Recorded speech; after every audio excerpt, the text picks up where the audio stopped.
Leo natamani tuendelee na semina nyingine inayosema sababu ya kuokolewa na kuishi kwako au kwangu. Na natamani ungeandika kichwa kidogo chini yake kinachosema kwa nini Mungu amekupa kuishi 2026 au amekuachilia tena kuishi? Kwa nini Mungu ametuachilia 2026? Are we worthy? Je, sisi tunastahili sana? Au sisi tumetenda kilicho bora sana kuliko wengine waliotangulia?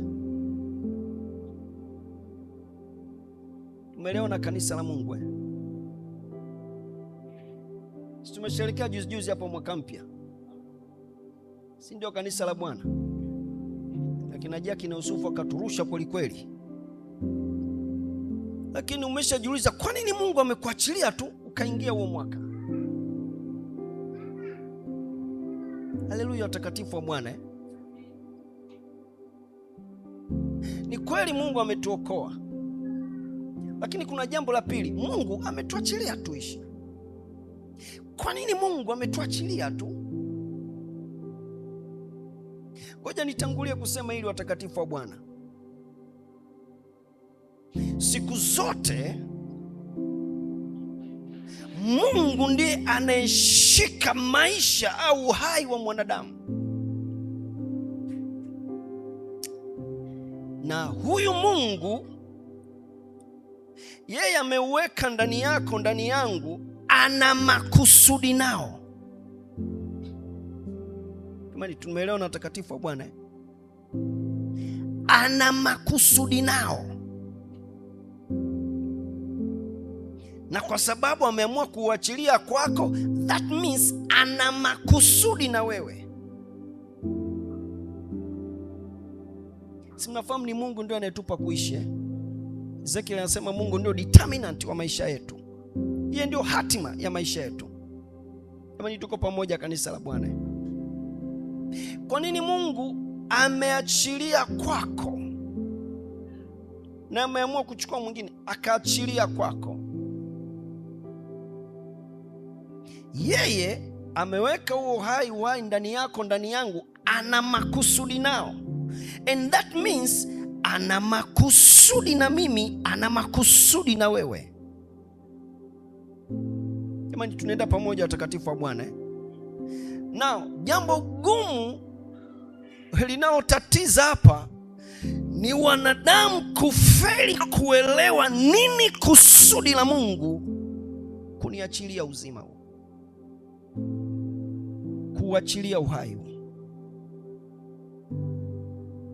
Nini kusudi la Mungu kuniacha niendelee kuishi, uendelee kuishi? Jamani, Bwana Yesu asifiwe. Je, tunaishi ili tutimize mipango yetu, mikakati yetu inayotuvuruga kichwa kila kukicha?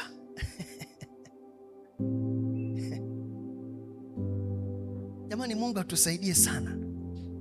Na wakati mwingine uhai Mungu aliotupa, aliotuazima, tunamuudhi nao.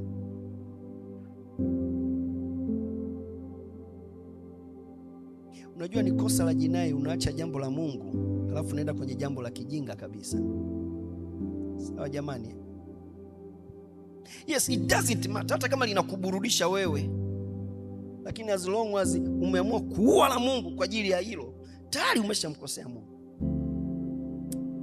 Jamani, tumeelewa na watakatifu wa Bwana? Tumeelewa na kanisa la Bwana? Lakini basi Mungu anatuachilia tu. Jamani, Mungu atusaidie sana. Sasa natamani Januari tunavyoanza 2026, kwanza ufahamu Mungu amekupa tu neema kuingia huu mwaka. Jamani, Bwana Yesu asifiwe. Alafu mwaka ni mrefu mpaka Disemba. Ufahamu kuna sababu tu Mungu amekuachilia, ndio maana amekuacha ukauingia. Jamani, tunaelewa na watakatifu wa Bwana? Sasa ni maombi yangu katika jina la Yesu. Mungu anisaidie, Mungu akusaidie kutenda wajibu ambao Mungu anataka tuufanye katika jina la Yesu Kristo. Haleluya, watakatifu wa Bwana. Jamani, haleluya wapenzi. Naomba mtu mmoja anisomee maandiko haya matakatifu sasa. Andika Yohana 4 mstari wa 23 na 24.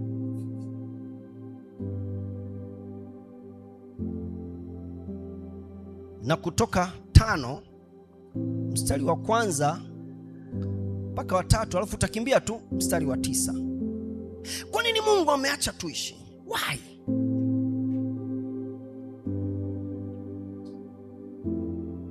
Ni lazima tuangalie sababu za msingi za kwa nini Mungu anataka tu tuishi mimi na wewe. Alafu ni maombi yangu na naomba nawe yawe maombi yako, Mungu atupe neema tuyafanye hayo Mungu anayotaka. Ndio maana ametuachilia uhai. Jamani, amina kanisa la Mungu. Ngoja niwaambie jambo gumu sana. Unajua hata wakati tunamuudhi Mungu, yeye angeweza kufanya kitu chochote na wala usingemuuliza. Na kuna watu hawajafanya kitu chochote cha kumuudhi Mungu, ila amempendeza Mungu tu awachukue. Tumeelewa na kanisa la Bwana? Taniambia, mchungaji, mbona ongea maneno magumu sana? Yes. Jamani, tunaelewa na watakatifu wa Bwana. Nini sababu ya Mungu kutuacha? Jambo la kwanza, hebu nisome hayo maandiko. Jambo la kwanza la Mungu kutuacha, ambalo Mungu analitaka kwangu, analitaka kwako, ni nini? Ni ili tumfanyie Mungu ibada yake takatifu. Ni ili tumwabudu Mungu. Na ameonyesha formula yake ya kuabudiwa. Yeye ni roho, na huwa anaabudiwa katika roho na kweli, sio na uongo.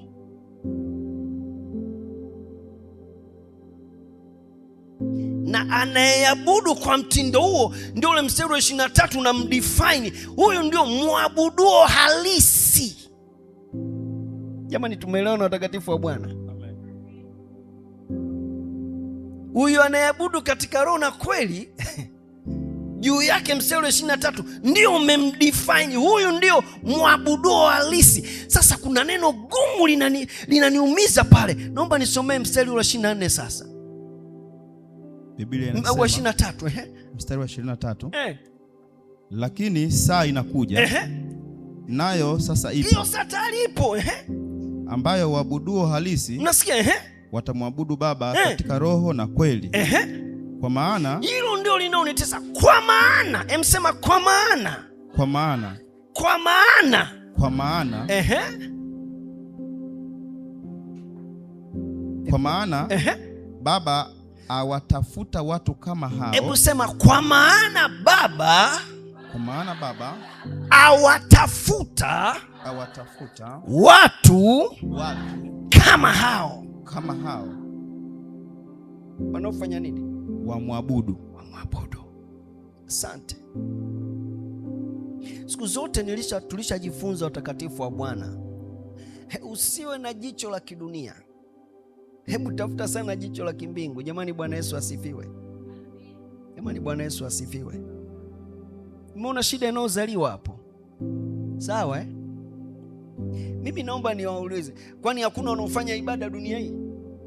Hata leo Jumapili huko tunagongana mabarabarani. Umetoka wapi? Nimetoka ibadani. Huyu katoka wapi? Sijui. Huyu katoka wapi? Mwingine katoka kukanyaga mijusi. Yaani kila mtu ametoka kwenye ibada yake. Jamani, tumeelewana watakatifu wa Bwana? Na hapa na sisi tutatoka kwenye ibada. Lakini oneni kilio cha Mungu. Anasema hajawaona bado, anawatafuta. Jamani, tunaelewana watakatifu wa Bwana? Naomba Mungu anisaidie, uwe wewe, niwe mimi katika jina la Yesu Kristo. Nipatikane mimi, upatikane wewe katika jina la Yesu Kristo. Jamani, haleluya. Kwa sababu ya kuishi kwetu sio tu kuabudu, ni kumwabudu Mungu katika roho na katika kweli.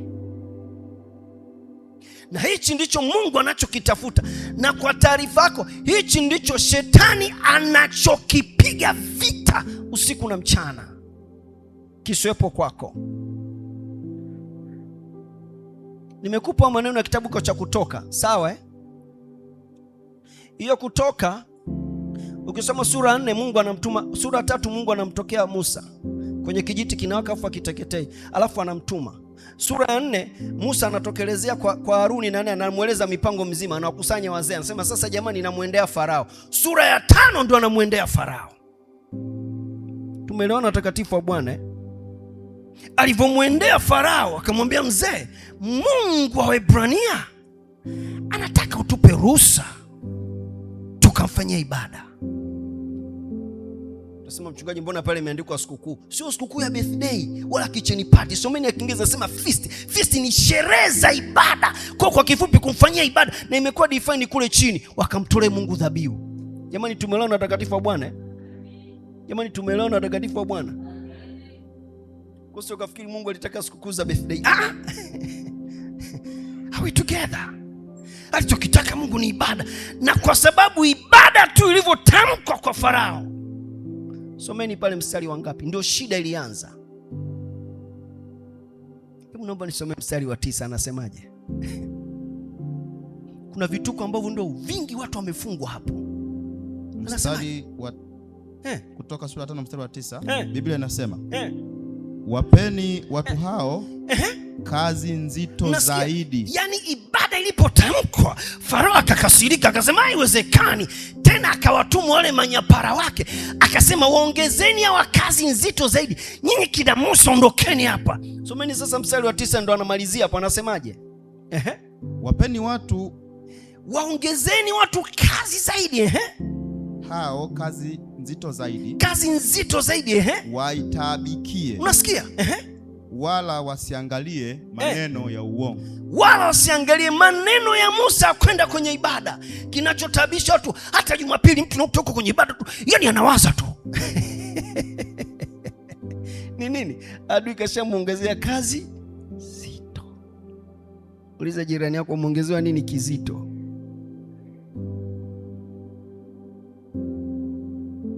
Na ukitoka hapa kwenye ibada, yani mwingine anaenda kwenye juisi pale, mwingine yani mradi tu ibada imesha, hana kukimbilia nyumbani, ni kwenda tu kufunua bilauri, kuna nini huku, kipolo cha jana, chai imeiva, yani hamna nacho. Ila kwenye ibada, ibada itaisha saa ngapi? Yani yuko haraka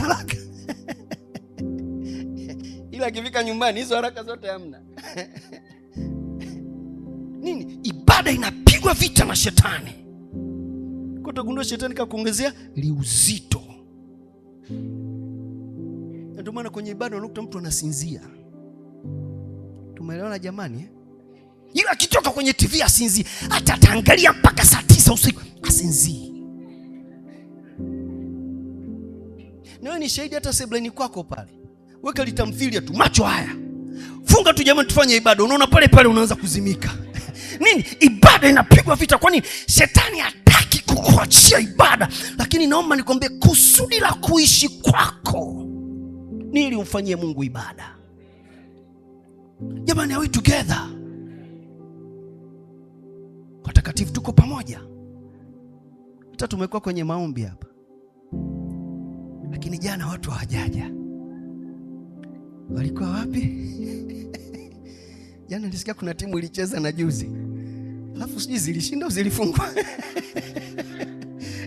Nisitoneshe vidonda vya watu.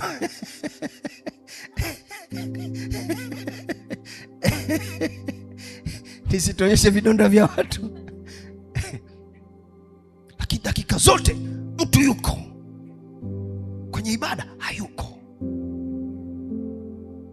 Nini kinawindwa? Yani shetani anakuongeza tu mzigo mzito wa mpira, mzigo mzito wa tamthilia, mzigo mzito kuzunguka, mzigo mzito unaongezewa, mzigo usingizi, ili ibada isifanyike. Lakini naomba nikwambie, anachokitafuta Mungu kwako, ndio maana kaachilia huo uhai, ni ibada. Na muda wote kumbuka, unavyokwepa ibada, unavyopuuza ibada, unavyodharau ibada, unadharau jambo la msingi ambalo Mungu alilitaka. Watakatifu, tunaelewana? Unalipuuza jambo la msingi ambalo Mungu ndio amekufanya wewe uishi kwa hilo, wewe unalipuuza. Jamani, are we together, watakatifu wa Bwana? Kwa nini Mungu amekuingiza 2026? Jambo la kwanza ufahamu ni ili umwabudu Mungu katika roho na kweli. Bas. Hata sasa hivi imeshafika saa 3, kuna watu wanaangalia saa hapa. Na kuna watu moyo ushasema, hii ndio pointi ya kwanza, hizi ziko ngapi hapa? Tutatoka kweli. Yani tayari ni shida.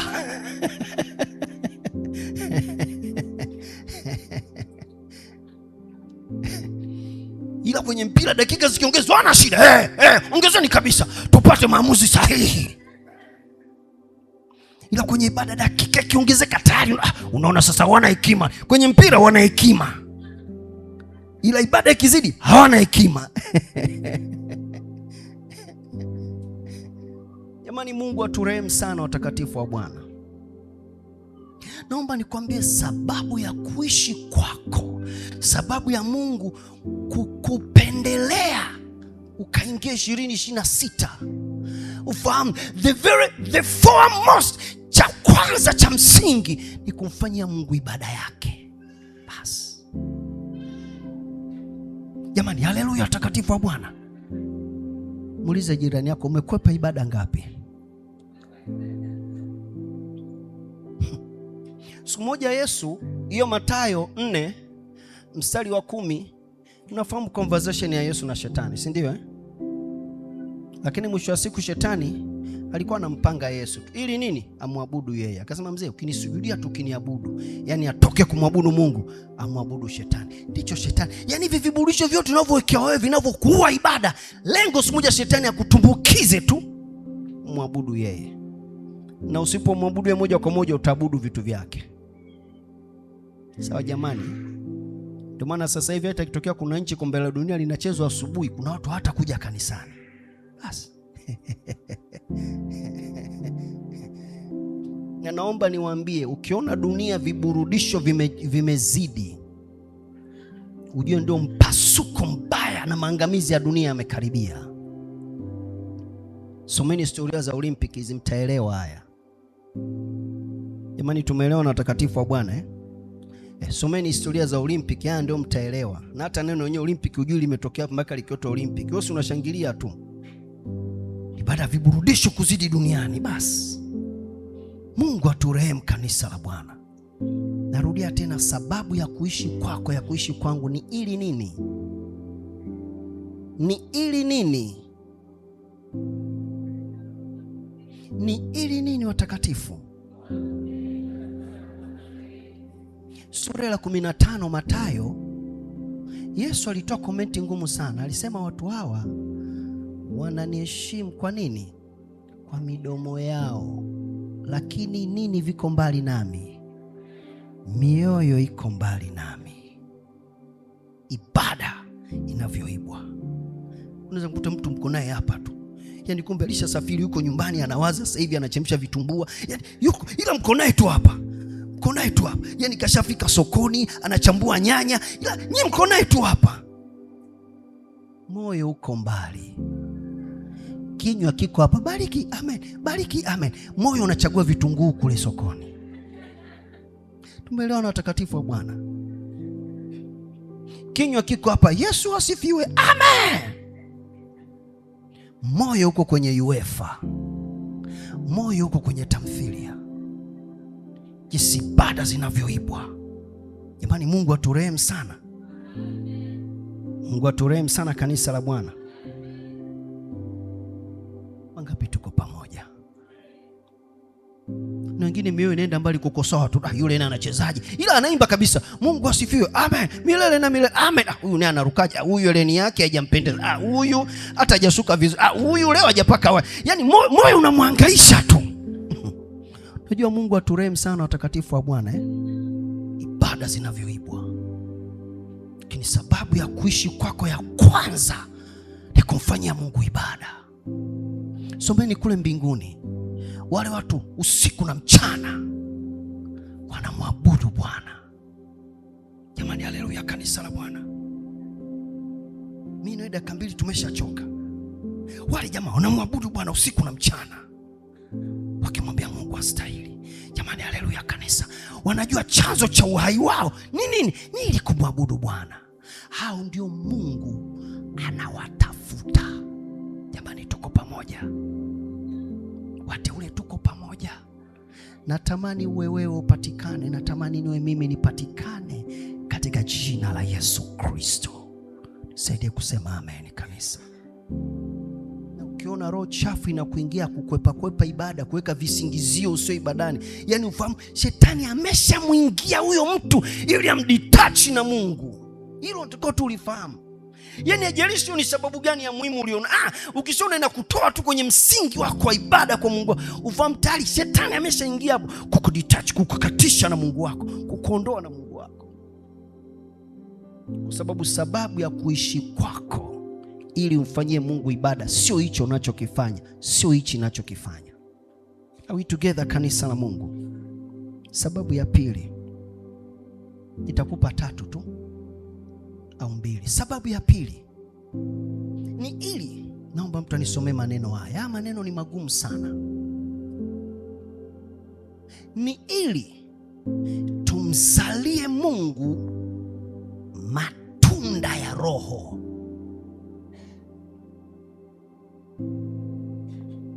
Nisomee hapo 15:1-8.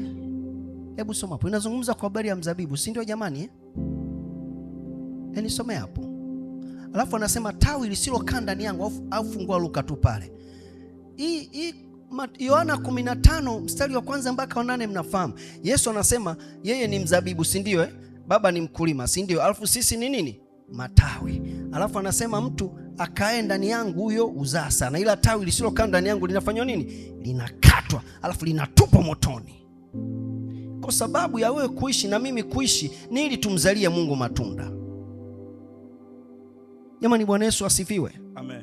Bwana Yesu apewe sifa kanisa. Amen. Yaani ufahamu kabisa mwaka huu Mungu ameniachilia kuishi ni ili nimzalie Mungu matunda. Ni ili nimlete mtu mmoja wawili kwa Yesu. Ni ili nizae nimzalie Mungu. Hiyo ndio kwa muda wote unavyopuuza, muda wote ambavyo hujali, muda wote ni hata uzingatia, hata nisipomleta mtu haina shida. Ufahamu unaliua kusudi lako na Mungu kukuachilia uhai. Wapenzi, tuko pamoja.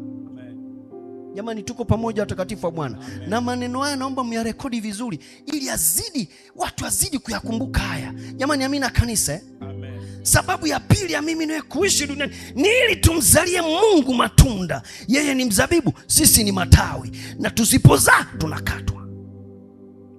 Jamani, tunaelewana? Sasa unataka kukatwa?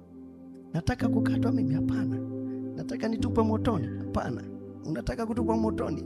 Hapana. Jamani, Bwana Yesu asifiwe. Lakini kuna sifa ya hilo tawi kuzaa imesemwa pale, ni lazima likae ndani ya mzabibu. Nikagundua kwa nini watu wengi hawazai matunda au hatuzai matunda. Tatizo sio kuwa tawi. Tatizo ni tawi. The issue is haujakaa wapi? Ndani ya mzabibu. Kwa nipo tu kukuambia burudi kwenye mzabibu. Nakumbuka ukishatoka kwenye mzabibu kuna mahali tu utakuwa umejiegesha, umekaa huko.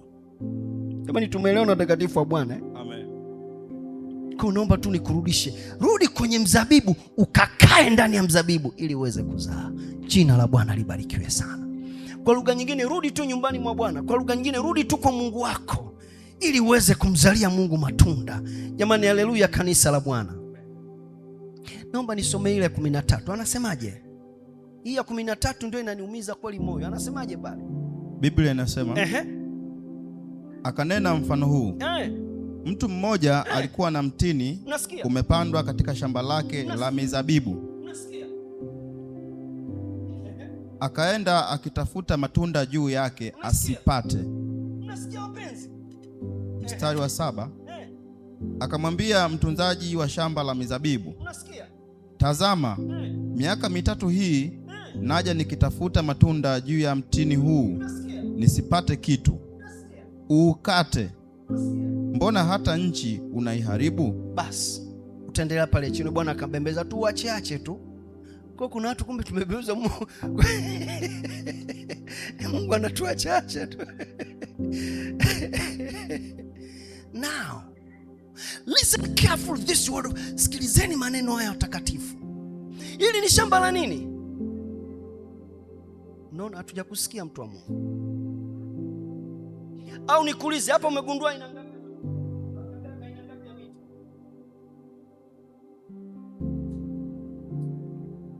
Mani tuko pamoja.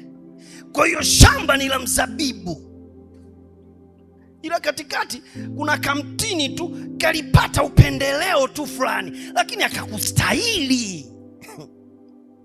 Jamani, are we together? Maana hilo sio shamba lake, shamba ni la mizabibu. Aka kamtini kameingia tu na mwenye shamba akakapendelea akakaacha tu. Jamani, are we together? Sasa surprising enough, mwenye shamba anavyokuja, zabibu anazikuta zinamzalia, lakini aka alikokaacha kamtini ambako sio mzabibu amekapendelea tu aje kakata. Ila mwaka wa kwanza hola, mwaka wa pili hola, mwaka wa tatu mzee akasema